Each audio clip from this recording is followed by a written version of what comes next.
Let's go ahead and review the requirements for your week 1 assignment, which is going to be the basics of the background, the planning you're doing to get this campaign put in order. So what you're going to do is open up the PowerPoint template that you already have, and anything in red is what you need to fill in, and sometimes it'll say delete.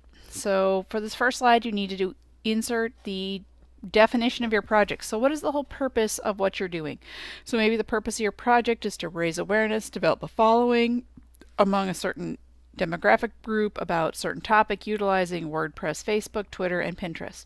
So you want to make sure you're telling us which platforms you're going to be using and the general idea of why you're doing this, because it'll help you as you're going forward develop that a little bit further. All right, so then you're going to go on and talk about your campaign justification. You're going to tell me, you're going to put it right in this red section. Why'd you select this topic? How will your campaign be different from everything else that's already out there? What niche will you fill? How should others believe you are an industry expert on this topic or that your opinion is important? Give this a little thought. The more thought and effort you put into answering these initial questions, the easier it's going to be to decide when you're putting your campaign content together, does this fit what I said I was going to do in the first place? Because it's really easy to fall down the rabbit hole and to start talking about things that don't necessarily stay on message. All right, you're going to go ahead and start looking at your keyword analysis. So you're going to actually come back and do this screen after you have gone through and done some of this keyword work. So I want to know, what does the keyword research illustrate? How popular is your campaign topic? Is there a lot of competition? Are you trying to be the St. Louis Cardinals go-to spot? Because there's probably about 10 jillion people who are trying to be that. Now, if you want to talk just about food that you can get at major baseball stadiums, that's something different.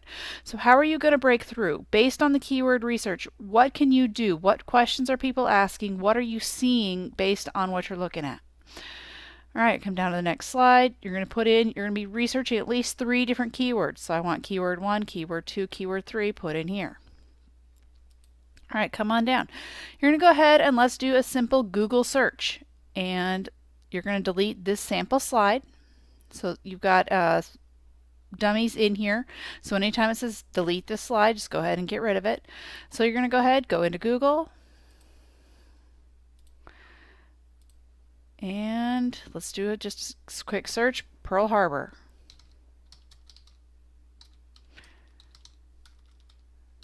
And you're going to take a basic screenshot. So if you haven't taken screenshots, there's a couple different ways depending on if you're on a Mac, if you're on your PC. Do not take your telephone and take a picture of the screen. That is not what we're going for here. You can use something called the Snipping Tool. If you have a Windows machine, you can just go to your bottom corner, put in snipping, and you'll get this cute little app that pops up. I have it attached to my taskbar because it's something I use all the time. So with my snipping tool, I'm going to do a new snip, and I'm just going to draw a square around what I want to take a picture of, and then I can copy and paste that in. You can also save them, do file save, or save as, give it a name, keep them all in one place, make your life a whole lot easier as you're doing these. Otherwise, it's going to make your life really, really hard. Say you're not getting enough on your screen, you want to be able to get more, do a control minus, and that will zoom out and you can take more and more items on that. You can also you can do control plus to zoom that back in. There's a tool called Nimbus, which is a Nimbus capture, which is a Chrome extension, which will actually let you do selected areas will let you select and scroll. So that part's kind of nice, especially when you're trying to get multiple things on one page. So it's up to you as to how you're going to put that information together and get it into the PowerPoint slide. So what do I want to know here? I want to know, what are the top results? One's a national park, one's a history site, one's Wikipedia. How often does Wikipedia end up as one of the top results? Paying attention to these things. And then once you go into SEMrush and do your keyword analyzer and take a screenshot of that. So here I did, my keyword is Pearl Harbor, and I'm looking at the all results. The all is right here. And I want you to go ahead and make sure you include the hyperlink to the site, where you got that information. All right, then we're going to come down, and I want you to do another keyword, and the one called questions. So what kind of questions are people asking? This helps you figure out what are people asking, especially when we're doing voice search. Questions are going to be more and more prevalent, so the better questions you can ask and create content to answer those, the better off you're going to be. Once again, same thing, put in your hyperlink. You're then going to come down and do another keyword. So this time I did Pearl Harbor nurse. Now pay attention, are you doing Pearl Harbor nurse, or are you doing it with quotation marks, without quotation marks? So depending on how you do those searches is going to change your results. So I just want the broad match in the US and the all questions. Now notice my keyword volume went down really low compared to where I was before. So that's something I want to pay attention to. And then I'm going to go down and do my questions. What kind of questions are we looking at? And then I'm going to do my third keyword. So I did World War II women and did the keyword analyzer for that as well. So the next few slides are going to give you what you need. So insert screenshot here. All you're going to do is take that screenshot and do a copy paste and put it in there. Make sure we can see the whole thing. Make sure you tell me what that keyword is right here and what, tell me what type of pages. You're just basically going to go through and fill in each of these blank slides. So it's pretty simple, pretty straightforward as to what you need to do. Next section is competitive research. So you want to do competitive research of at least 2 different groups that are competitors to you. So competitive analysis of this group and this group.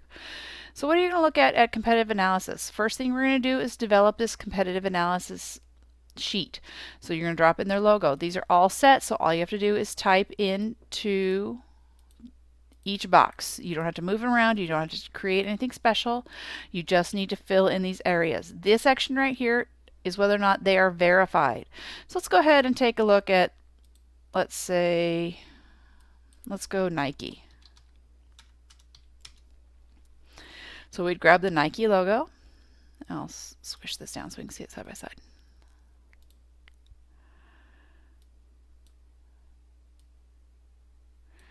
All right. Normally I have 2 screens. I can do this side by side, but I can't record both. So, all right, so my competitor name would be Nike. I'm going to put in what is their URL. I'm going to say what is their website grader score. So now you're asking me what is website grader. You're going to go to Google, go to website. I'm going to open another window.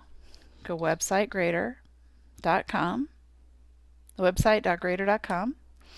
It's going to say, okay, how strong is your website? So you need to put in their actual website. So let's go to Nike.com, grab their website, copy, let's paste it in.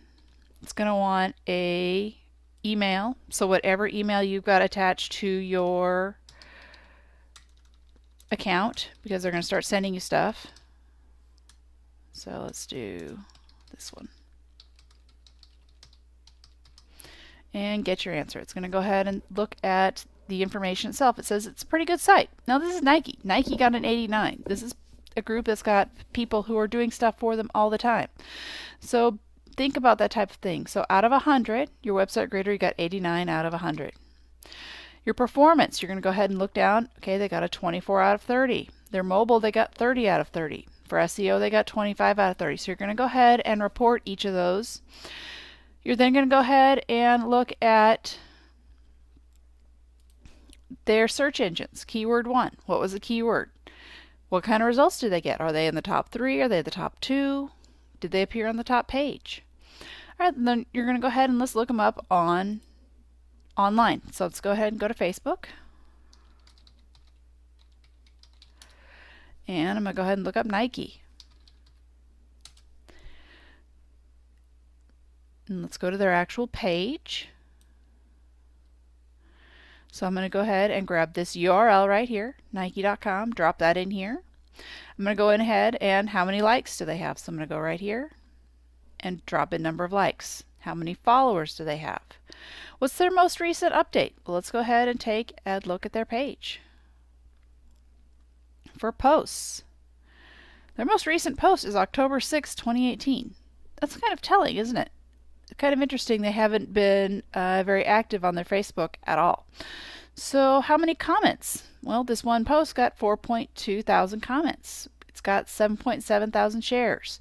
So you're going to put in that information about the most recent information they've got. What is the post type? This one clearly is a video. So we're just going to kind of get an idea of what are those competitors up to, and does it have this little check mark, which means is it verified? If it is, I want you to go ahead and click on that box, and where it says shape fill, go ahead and fill that shape to kind of mark that box for us.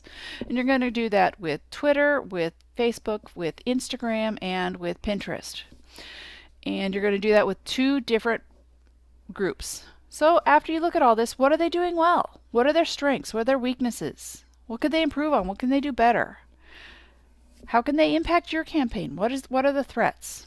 So you're going to look at that kind of competitive information for 2 different groups and fill in both of those slides. You're then going to go through and let's take a look at Facebook. And let's look at pages and groups for your topic. So let's go back to Facebook. And let's go to look at Pearl Harbor as our search. So let's go to Pearl Harbor here.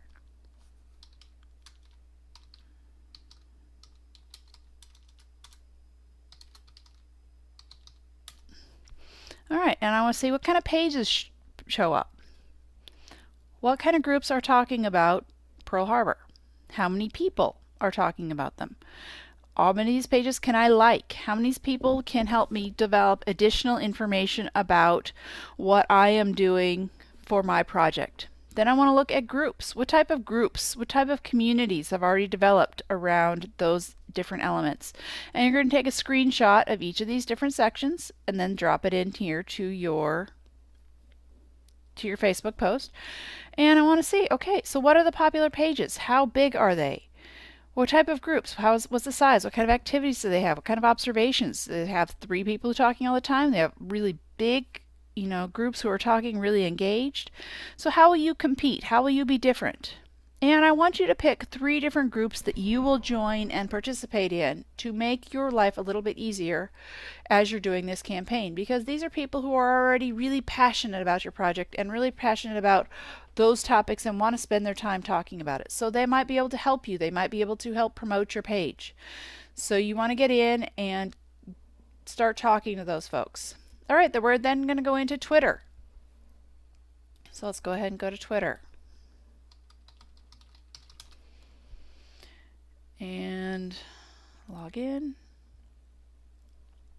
So for Twitter, I want you to go ahead and do a search. And let's look at Twitter people. So let's go ahead and do a search. I'm going to do Pearl Harbor. Help if I can type. And the search. And let's go ahead and look at people right here. And so what type of people are we looking at? Well, this one probably isn't going to be very good for what I'm trying to do, but some of these might be. So who can I follow? Which kind of groups would be beneficial? Because remember, part of your content strategy is to do maybe an 80-20, where 80% of what you're putting out there is content shared from other groups. So you want to make sure it's quality content. You want to make sure it's content that's on message with what you are putting together for your publication in your group. So take a look at what those options are. Let's take a screenshot of those. What are the popular pages? Give me the page name. How many tweets do they have? How many followers? And how will you compete? How is yours going to be different? What are you going to do that's a little bit different? Now you'll notice here I did Pearl Harbor in quotes. So let's go back and do Pearl Harbor in quotes and see what happens. Which means these 2 words have to appear side by side. All right, now I get, well, Pearl Harbor bitch still shows up. But we do get some different results. So try doing a few different things. Try putting it in quotes, try putting it without quotes. Try doing it, look at those Boolean search terms and making sure you're paying attention to how different people are making things appear. All right, so that's that slide. You're going to go through and fill that in. Then you're going to go ahead and do Google Trends. So you're going to go to trends.google.com and do your search there. So let's go to Trends.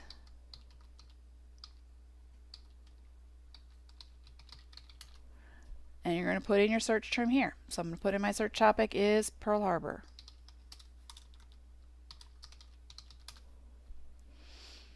And what kind of information do I get? Look, on oh, December 2nd to the 8th, there's a lot of people looking, which makes sense because Pearl Harbor Remembrance Day is December 11th or December 7th. So you want to go ahead and kind of pay attention to, are there timely things that people are paying attention to? What's going on in the past 12 months? What type of categories are they in? Where are they looking? A lot of people from Hawaii clearly are looking.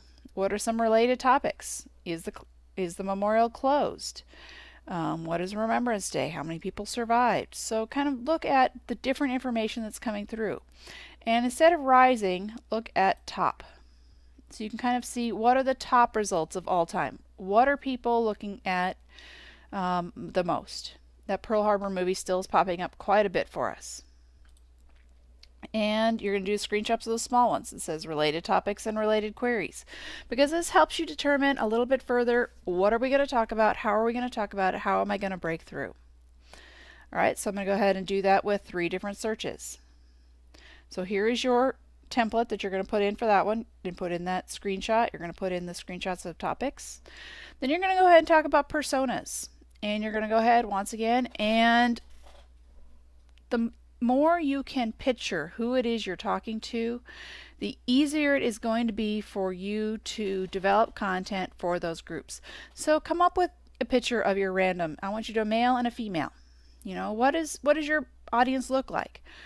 What is their name? Is it Sally? Is it Jessica?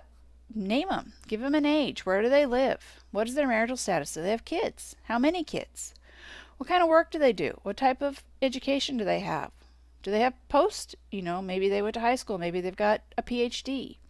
What kind of salary do they make? So the more you can make up in your mind the information about these people, the easier it will be for you to develop content that's appropriate for them. So I want you to develop 2 different types of personas for those folks. And here are traits. I've given you some general information that you can look at as far as things you can think of. How are you going to describe these people? Are they introverts? Are they extroverts? Are they really adventurous? Are they cautious? So come up with those information. Same thing with these. Go ahead, do a shape fill if they use those platforms.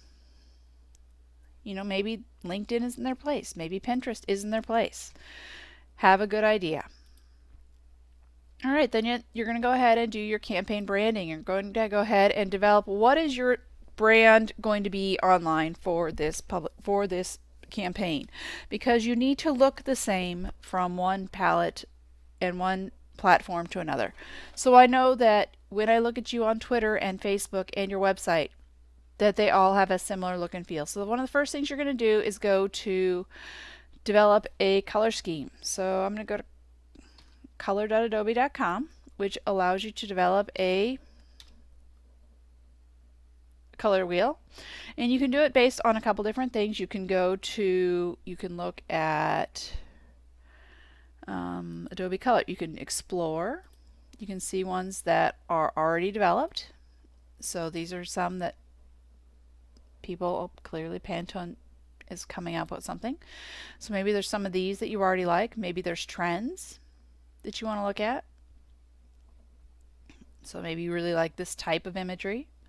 So that helps you determine, what type of colors are you going to be using going forward, because you're going to use this in your templates, or you're going to use it in your logos. You're going to use it in a couple of different things. So once you discover what you like, you can also extract from an image. So you could upload an image. I don't know if I've got anything on my desktop right now. Let's take a look. Let's pull open whatever I've got there. Oh, that's not very exciting. So based on this image from the school, I could create see, I can actually pull this around and adjust until I get that color scheme that I like there. And I can say save it if that's what I really want to do. And you're going to want to go back, and once it's done that, go to my themes, because I'm logged in right now. You may or may not be logged in. And here's my theme. I'm going to go ahead and take a screenshot of that information and drop it in.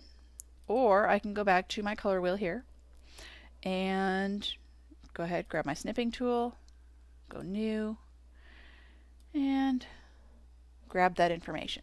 So this information right here will help you quite a bit because this tells you what's called the hexadecimal number. So if you wanted to match that purple exactly every single time, this is the code that tells you how to do that. So you're going to go ahead and take a picture of this color scheme and drop it into the PowerPoint. And you'll do that on the next slide. So you're going to put it in here. Next thing you're going to do is develop a logo. There's a couple different ways to create a logo. You've got things like Canva, which will let you go through. Hatchful will actually let you answer a bunch of different types of questions about what type of look and feel do you want to establish. It's kind of a this or that type of thing, and you can use an online platform or you can start completely from scratch. But you do need to have some type of logo for your brand. And I want you to tell me a little bit about it. What does it say about your brand? Why did you choose those colors? Why did you choose those symbols? You know, why did you choose a tent versus a lantern? Or, you know, what makes it memorable? Why did you make it the way it is? And insert that logo here. All right, you're also going to go ahead and set up a Gmail account for your campaign. Make sure that you want to use this for all your campaign related things, because for all the additional services that we are setting up, you are going to start getting a boatload of email, and you may or may not want to deal with it in your traditional account later on. You can set your new Gmail to forward to whatever email you check all the time. Here's some instructions on how to do that. And you want to make sure you are setting up some type of Excel sheet or some kind of notes that have your usernames and passwords for all of these different accounts you're going to be setting up, because you will have a billion and it gets really old trying to get them reset all the time. And I want you to send a note to sherememberspearlharbor@gmail.com from your new address, so I've got a copy of your new address. All right, we're going to do your proposed timeline. That has nothing to do with your proposed timeline. All right, with your proposed timeline, you're going to go ahead and figure out what is the dates. How are we going to do this? How are we going to make all of this happen? So you're going to go ahead and delete this slide right here. We're going to go to the next slide here. It's proposed timeline overall. You need to go ahead, and this is what is expected of you for the assignment. So for week 1, you have to do this project definition. Let's blow this up a little bit. Not quite that much. You've got to do some research. You've got to do your branding, your weekly report, which is what we're working on right now in your planning. And you need to join 3 Facebook groups. For week 2, you're going to be developing your privacy policy. You're going to be working on some weekly reports, some other elements as well. So you're basically going to go through and fill in each of these items. If you want to, for extra credit, you can set up a YouTube channel. You can play with Instagram. I can't require either because I'm not providing equipment to allow you to make videos or allow you to work on Instagram, because Instagram is not a desktop platform. So there are some things that are required each week. So for WordPress, you're required to do some type of post that's about inspiration or history. Totally up to you as to what you're going to do on that one. And then you need to select 2 of these other topics, because you have to have at least 3 posts a week. For Facebook, it tells you how many posts you need to have, for what you need for Twitter, what you need for Pinterest. So Pinterest is pretty heavy at the beginning because it has a very long shelf life, and you really want to get that built at the beginning to make your life a lot easier going forward. All right, then you're going to come into each week and look at the, let's come down a little bit. You're going to fill this in. So what is the date? What is the Monday date? When are you going to get these different elements due? So on Monday, are you going to do your project definition? On Tuesday, you're going to do your research. You know, this allows you to work it out one day at a time as to what's going on. All right, so week 2, you know that you have to have 10 posts. 5 have to be original. At least 3 of them have to be images. At least 5 have to be shares of other things. So maybe on one of your posts is going to be a Tuesday tip, and one's going to be a Wisdom Wednesday, and one's going to be a Throwback Thursday. There's 3 right there. So now you need 2 more. So how are you going to go ahead and make sure you're populating and getting all the different types of content put together? Because what you're going to end up doing later is scheduling all this out using a Hootsuite or using some of the other publishing tools. So you're not trying to remember every day to get something published, because social media is a really hungry monster, and it constantly needs to be fed. So you've got to figure out, how are you going to feed it? The easiest way to do it is to sit down once a week, build everything out, and schedule it all out to push and publish. So if you've got this really good timeline put together, it's going to make your life a whole lot easier as to how are you going to get these different elements covered each time. So you're going to have really heavy for the first several weeks, 7 weeks, and then the last week primarily is going to be your reporting week.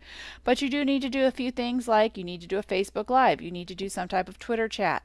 So you're going to be looking ahead at all the different elements. So there's a lot of moving pieces, and the more we can reverse engineer this process, the easier it's going to be for you to come up with the best way for you to attack and manage your time to make this project work, because it's the only way to do it.